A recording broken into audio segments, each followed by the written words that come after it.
and the roar of the audience, the roar of the crowd, and the fans, and my mom and my dad there, and I just felt that rush, that energy, and like after that, I was like, I got to keep winning. I got to keep fucking winning. You know, like I never at 14 years old, I never felt anything like that, and it was always a rush to be able to get that every single time to get your hand raised again.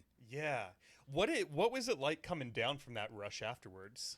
Man, you wanted to experience it again. Coming down from it, it was more of like in my mind of like, what do I need to do to achieve it? What do I need to do to achieve that again? And so instead of doing 50 additional takedowns on the dummy after it'd be 100 additional takedowns, I got fucking, I was obsessed. I got obsessed and I started like looking up my opponents. I started doing research on them before I actually went into tournaments against them, seeing exactly what they did, what to prepare for.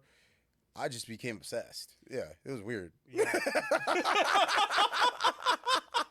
That's an awesome response. It was, man. It was weird. I just became obsessed with it. Even my parents were just like, yeah, you're really into this. You know, it's just like, yeah. But I really want, and for me, it's like, okay, now I got ranked. You know, like I got ranked as a freshman. I got ranked like fourth in state. It's like, so it's like I'm just like I just became obsessed with it. I was like, I have to keep doing this. I have to keep being successful at it. And so, and the same kind of thing, same type of fire, just like trickles over, and I still have that. I still have that fire. I still keep that passion with me. And but it's really you're just chasing that. You're chasing that feeling. It's a weird thing. You're just chasing a feeling. Yeah. Did it sort of take over your life too, in terms of like diet, sleep? Did your whole high school life sort of revolve Oh, around your dude, wrestling? it was bad. Yeah. Everything I fucking did revolved around what happened at 3 o'clock going into practice, 4 o'clock going into practice, and basically what I was eating inside the morning, what I was eating for breakfast, how much water intake that I was taking in on a daily basis. Was I going to get an additional workout in the morning? Anything of the sort like that. I weight managed more than half a year around.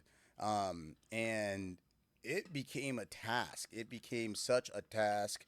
And I remember I was started getting bigger. You know, in high school, you're kind of getting bigger. And so throughout the season, I was like 130. I was wrestled 130, for example. But throughout the season, my body just started getting bigger, and I was starting getting up to like 150 pounds, and I have to cut all this weight to go ahead and get back down to the weight class again. And then right after the tournament, I get on the scale 2 days later, and I'm like 143 pounds. I'm already 13 pounds over, and I'm like, what the fuck is going on? Well, I'm just getting bigger, you know? Yeah. And so just like a struggle to maintain that. Like, and that's the thing with like wrestling, man. There's like two battles. There's the battle to make weight, and there's the battle to actually win the actual tournament.